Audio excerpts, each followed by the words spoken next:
En el dimensionamiento de un elemento estructural pretensado, ¿qué limitaciones se podrían imponer en las condiciones de vacío y servicio? Ante todo, siempre hay que diferenciar para el pretensado las condiciones de vacío y servicio. ¿De acuerdo? En vacío, generalmente tendremos unas cargas concomitantes que van a ser pequeñas, por lo que la acción del pretensado, de hecho, va a ser la acción desfavorable, va a ser la acción que puede producir el colapso de la pieza si ponemos demasiado pretensado. ¿De acuerdo? Por ejemplo, en vacío podemos considerar solo que tenemos el peso propio del elemento y a veces tendremos también otras acciones. ¿De acuerdo? Y, por otra parte, tenemos la situación de servicio. En servicio tendremos todas las cargas, ¿de acuerdo? En la combinación que nos interese, ¿de acuerdo? La frecuente o la característica. Entonces, ¿qué límites podemos fijar? Bueno, pues en vacío vamos a suponer la sección transversal, tenemos una fuerza de pretensado P, generalmente con una excentricidad que vamos a llamar E, y solemos en pretensado llamar como V a la distancia de la fibra neutra al extremo superior y V' a la distancia de la fibra neutra al extremo inferior. Con lo cual, en vacío, el problema principal que podemos tener es que la fuerza P sea muy grande y por lo tanto que aquí tengamos compresiones excesivas. ¿De acuerdo? El límite superior de las compresiones, normalmente en estado límite de servicio, que es donde se dimensiona el pretensado, lo acostumbramos a fijar en un 60% de la resistencia a compresión, resistencia media a compresión, a la edad de J días, estimando que a los J días transferimos el pretensado. ¿De acuerdo? Mientras que en la fibra superior, pues podemos imponer diferentes condiciones. Podemos imponer que en vacío el pretensado sea total, es decir, que no aparezcan tracciones, y por lo tanto en el límite imponer un plano como este de aquí, o podemos imponer que aquí arriba tengamos unas ciertas tracciones sin llegar a fisurar. ¿De acuerdo? Normalmente en vacío nos interesa que no fisure en la cara comprimida. ¿De acuerdo? Estamos considerando una fuerza de pretensado en la parte inferior. Estas serían las condiciones en vacío. Y en servicio, entonces, y el momento flector que actúa, vamos a llamarle, es el momento flector del peso propio, pues vamos a llamarle M1. En cambio, en servicio tendremos las mismas acciones que teníamos anteriormente, la fuerza de pretensado con una excentricidad E, pero ahora el momento flector que actúa es un momento flector M2 que tiene todas las cargas que actúen en servicio en la combinación que corresponda. También acotamos normalmente el pretensado a partir de la fibra neutra las variables en servicio V y V', y aquí las condiciones que fijaremos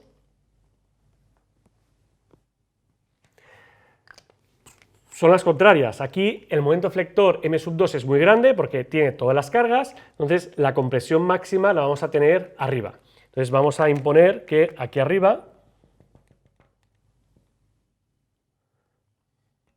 la máxima tensión de compresión sea 0,6 por la resistencia media compresión. Aquí ya en servicio pues normalmente consideramos la de 28 días, ¿de acuerdo? Y puede seguir creciendo, va a ser un poco más grande que en el momento de pretensar que el hormigón será más joven. Y luego en la cara traccionada pues se puede imponer o pretensado total, es decir, que esté todo comprimido, o que, por ejemplo, de forma simplificada, calculando a mano, que no aparezca tracciones, con lo cual aquí lleguemos a la resistencia a flexotracción del hormigón o la resistencia a tracción. También en ambientes que no sean excesivamente agresivos es posible permitir cierta fisuración, pero para calcular y dimensionar el pretensado de forma manual, en servicio muchas veces limitamos aquí a la resistencia a flexotracción. Entonces, ¿cuáles son las cuatro condiciones? Pues aquí sería en la fibra superior las tensiones en vacío en la fibra superior, que van a depender de la fuerza de pretensado dividido por el área. Después tendremos el momento efector que introduce el pretensado, que es un momento efector de valor P por E, luego pondremos signos, P por E, por la distancia a la fibra superior, damos esta condición de aquí, V partido por la inercia, y las tensiones que introduce el momento flector M sub 1. Será M sub 1 por la distancia de aquí a la fibra superior, V partido por I. Y estas tensiones, pues si queremos que no tengamos tracciones, pues si consideramos las tensiones de tracción positivas, pues la condición va a ser que sea menor o igual que 0. Hay que poner signos. Si utilizamos el criterio de signos que hemos dicho en clase, la fuerza P positiva, aquí un eje Z positivo, es decir, la excentricidad es negativa, V' es negativo y V es positivo, M sub 1 positivo y P positivo. Hemos visto en clase, y hemos repetido varias veces, que al final aparecen siempre un signo menos. ¿De acuerdo? Y por otra parte había que añadir el coeficiente de parcial de seguridad de la fuerza de pretensado. En este caso en vacío sería el coeficiente para acciones en que el pretensado es desfavorable. ¿De acuerdo? Entonces sería un coeficiente que valdría 1,05 en el caso de pretensado con armadura pretesa y 1,10 en el caso de pretensado con armadura postesa. ¿De acuerdo? La condición que pondríamos aquí abajo sería las tensiones en la fibra inferior en vacío tenían que ser de compresión y como mucho valer 0,6 la resistencia a compresión. ¿De acuerdo? Entonces serían pues también P partido por A, son las mismas acciones, P por E, pero ahora estamos calculando las tensiones aquí abajo, por lo tanto, por V' partido por I, y el momento efector que actúa del peso propio es M sub 1, por V' partido por I. Y en este caso, si hacemos tensiones positivas traccionadas, pues tendremos tensiones de compresión. Y lo que queremos es que sean mayores o iguales que menos 0,6 F sub CMJ. ¿De acuerdo? 0,6 F CMJ. ¿De acuerdo? Este valor que tenemos aquí. Como las compresiones positivas son de tracción, estas son negativas porque son de compresión. Y si este valor, por ejemplo, vale para un hormigón de 30 megapascales, el momento de transferir 30 por 0,6 sería 18 megapascales, pues serían mayores que menos 18, es decir, tienen que valer menos 17, menos 16, menos 15 megapascales. ¿De acuerdo? No podemos extender en un hormigón de 30, en el momento de transferir, pues 30 por 0,6. También, con el criterio de signos que normalmente utilizamos, pondríamos un menos delante de cada ecuación, como hemos repetido en clase varias veces, y el coeficiente de seguridad, en este caso, el del pretensado desfavorable. Y ya por último, las ecuaciones que van a controlar el pretensado en servicio será en la fibra superior en servicio. Tenemos ahora el pretensado partido por el área, también la fuerza P por E, pues será P por E, que es un momento flector, ¿de acuerdo? Es un momento flector que comprime abajo, al revés que M sub 2, que es un momento flector que tracciona abajo, por la fibra superior será V partido por I, y el término ahora del momento flector, que es un momento flector M sub 2, que es mucho más grande que M sub 1, ¿de acuerdo? M sub 2 por V partido por I. Y aquí queremos que no fisure a compresión, ¿de acuerdo? Con lo cual también mayor o igual que menos 0,6 FCM.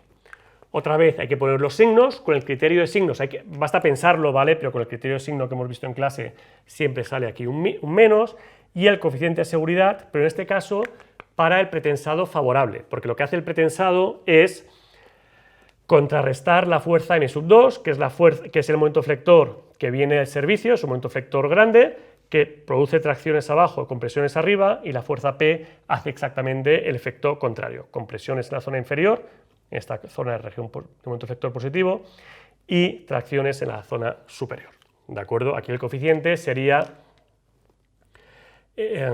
pretensado favorable, sería 0,90 o 0,95 en función de si estamos con armadura pretensada postesa o pretesa.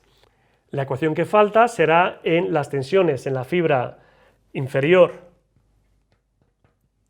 en servicio, en el que igualmente tendremos la fuerza de pretensado, que es de compresión, partido por el área, utilizo las tensiones, luego P por E por la distancia de la fibra neutra a la fibra inferior, que es V' partido por I, y las tensiones que introduce el momento flector de servicio, que es M2, por V' partido por I. Y estas tensiones, si queremos que no aparezca fisuración, ¿de acuerdo? Que de forma fácil de forma simple a mano se puede dimensionar el pretensado así, diríamos que estas tensiones tienen que ser inferiores a la resistencia a flexotracción en el hormigón. Y una vez más, con el criterio de signos que utilizamos, P sería positivo, A es positivo, eso está introduciendo compresiones, con lo cual negativo, porque las compresiones son negativas. Aquí, fíjense, P positivo, la E es negativa, porque va hacia abajo, V' es negativo, menos por menos más, todo esto de aquí sería positivo, pero introduce compresiones, con lo cual hay que poner un menos. Y M2, por contra, es un momento flector que abajo produce tracciones, pero V' es negativo, esto de aquí, M2 positivo y positivo, todo esto de aquí sería negativo, introduce tracciones, con lo cual hay que poner un menos para que menos por menos salga más. Siempre, como hemos dicho en clase repetidamente, en estas ecuaciones, si cogemos el criterio de signos adecuado para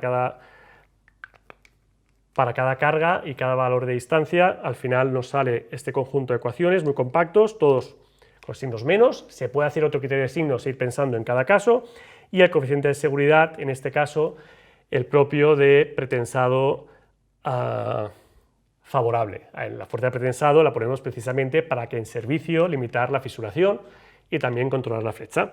Entonces tenemos, fijaos, 4 ecuaciones, 2, 3 y 4, que van a controlar la fuerza de pretensado.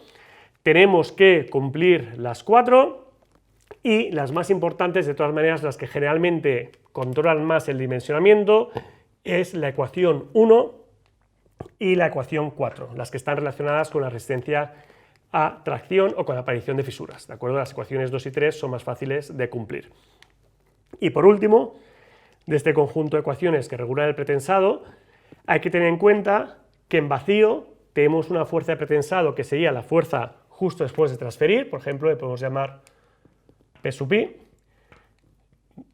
la fuerza justo después de transferir, mientras que en servicio pues habrán pasado varios años y tenemos pérdidas de pretensado y generalmente le podemos llamar P infinito, la fuerza después de todas las pérdidas de pretensado. A partir de estas 4 ecuaciones se pueden grafiar los diagramas de Mañel o se puede montar una hoja de cálculo para tener un predimensionamiento inicial del pretensado. Muchas gracias por vuestra atención.